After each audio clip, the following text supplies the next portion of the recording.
Welcome back, everyone. My name is Jake, and breaking news: there may be a deal in Iran, and I say maybe because who frankly knows, and I say deal in quotation marks because if I have to be honest, the deal kind of sucks.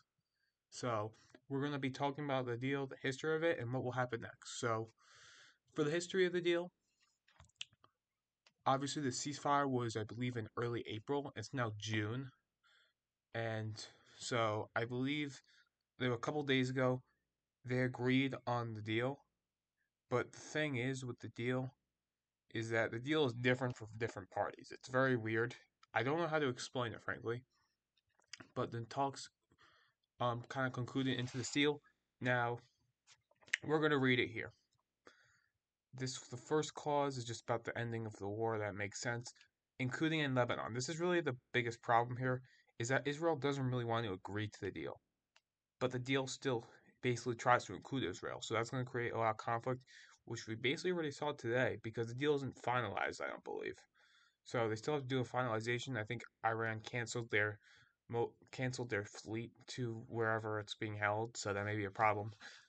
This one's fine, and this one's annoying because I don't want this to keep on going on for another 60 days. First of all, I didn't really want this to start, and I'm giving my opinion here. But if you're gonna make it start, you want it to end as soon as possible. I don't like this right here. And right here, this removal of the naval blockade that also makes sense. I'm just gonna talk about if I think these points are fine or not. This one's also fine, but I don't like how it says no charge for 60 days because there's no charge before the war. So what do you mean you're gonna add a charge here? So this really doesn't look good for us, I gotta say.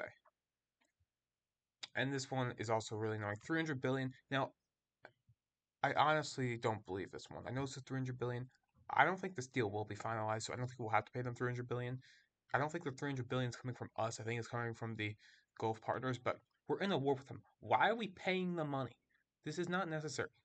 If you're going to have a deal this bad, just continue the war. Because if you want the war to end, which I wanted to, I wanted it to be a good deal. And this deal is not good. I'd say. Even the Wikipedia page says Iranian victory, which is kind of early. It's not really a victory for them. It's just kind of a loss for us. And this one's terminating all sanctions. That one's also annoying, but I think this one ties into the other one where I think if the sanctions worth 300 billion, I don't think the 300 billion would be on top of the sanctions. So that kind of makes sense. It should now reaffirm. Now that seems fine at the surface, but what are we gonna do with the uranium which they have? I know this video is talking about my opinions a lot, but I just wanted to kind of rant about this. So this is very vague, and I don't like vagueness here because it could lead to a lot of bad things.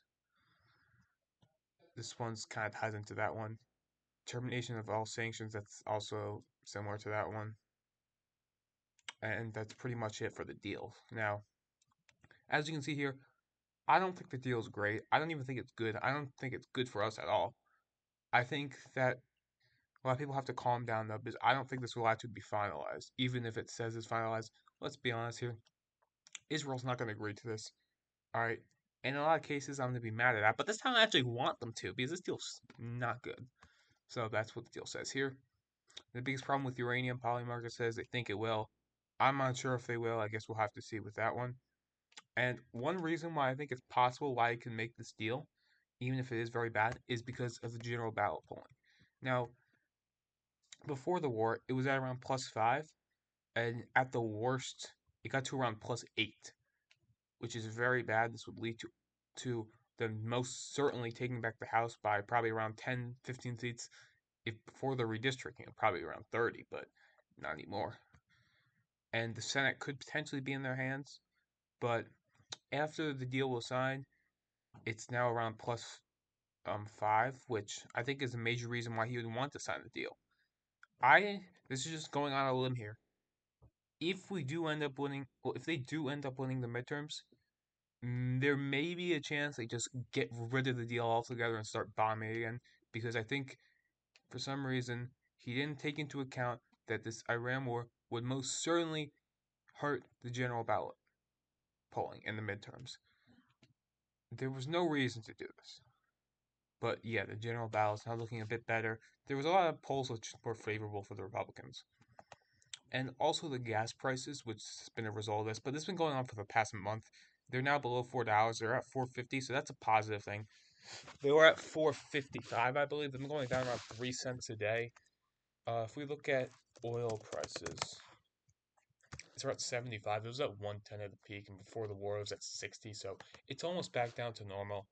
You can see here, it was just cruising as like 60, got up to 115, and it's now at the lowest it's been since it began. So that's good news, because obviously you don't want things to be extra expensive. This will also tie into other things like food, because it has to be transported and other stuff.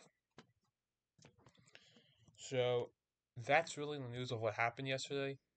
Honestly, there's probably going to be news like an hour after I make this video, but I just wanted to get this out there. Good news, video every day for the next week. I don't want to say why, but I'm just going to have to. Thank you guys for watching, and I have to eat dinner.